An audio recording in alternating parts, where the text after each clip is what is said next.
I almost started crying because I was like, why am I taking kids to dance?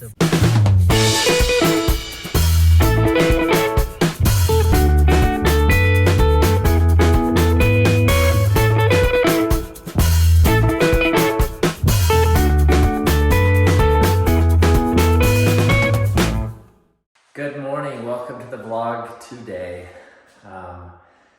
It's an exciting day. I'm finishing up with all the mud, doing a final sanding on the theater room wall.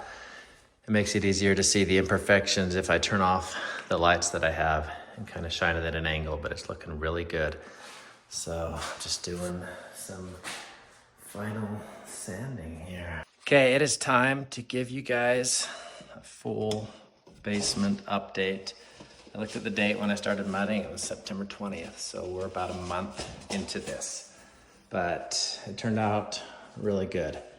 I'm essentially done with it. I'm just doing a few like touch-ups on the doors, doing some caulking. I'm really happy with how the texture turned out. And yeah, it was a lot. A month into the mudding, and we're prepping for paint now. So it's exciting, and I'll show you the theater room. I had one wall that I wanted to get perfectly flat, no texture. This is where we'll be projecting onto, and I tested it out and put a screen on it today, and it looked good. All right, just got back from a run. I want to share a quick thought. You know, as we come down to the last few days of Zade leaving on his mission, this is such a time of mixed emotions, like we've shared with you. And, you know, the hardest thing we do as parents is letting, we protect our kids when they're young, obviously, but letting our kids go through life knowing that they're going to get hurt, that they're going to have pain. And that is so hard for me because I know, on his mission, it's going to be hard. It's going to be difficult. He's going to shed tears. But there's so much good that comes with it. There's so much joy. And that is this life. And it reminds me of, God the Father sending down Jesus Christ to be ridiculed, to be beat, knowing that he could stop it at any time. He had the power to stop it. Both God the Father and Jesus Christ, they both had the power to stop the pain, stop the beating, stop the ridicule. But he let him do it anyways because it had to be done. He had to set that example. He volunteered to die for us, for each one of us. It needed to be done. There was no other way. It couldn't. So in the same way, we pass through pain in this life. We let our kids experience things. We want to just keep them under our wings for their whole lives. But eventually you got to let them go. And, you always support them and you teach them. But I don't know, that's just random thoughts that I had today while I was running, that the hardest thing about parenting is letting your kids suffer. But the Book of Mormon, it says there must needs be opposition in all things.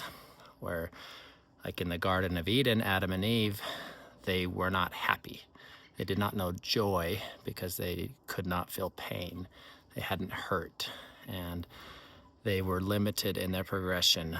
But due to the fall of Adam, we are now able, they were able to, and we are all able to feel that opposition, where we have the extreme lows of life so we can experience the highs of life.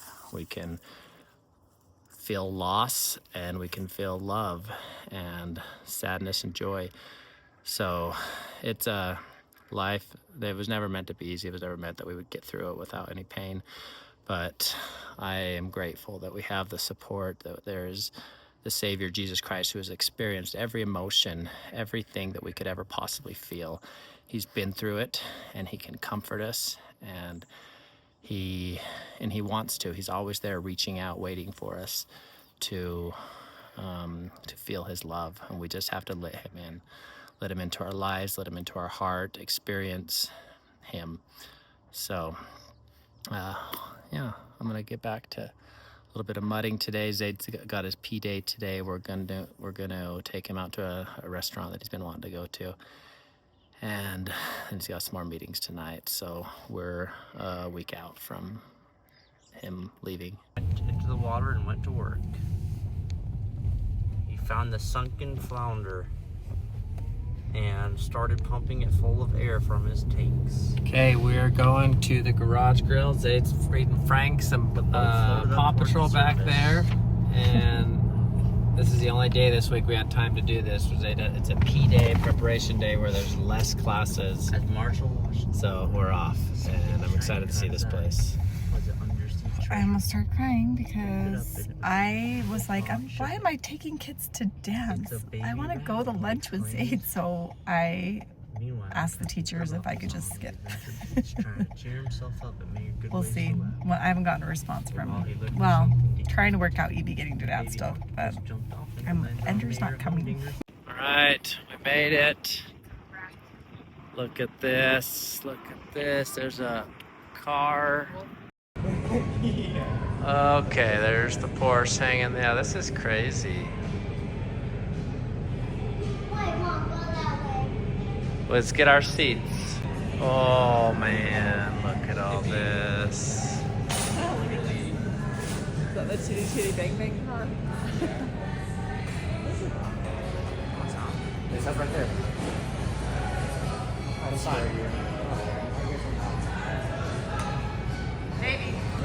What? Davey says they use the oil that drips down from these cars to actually make the French fries. Yeah, so it tastes really good. Really good.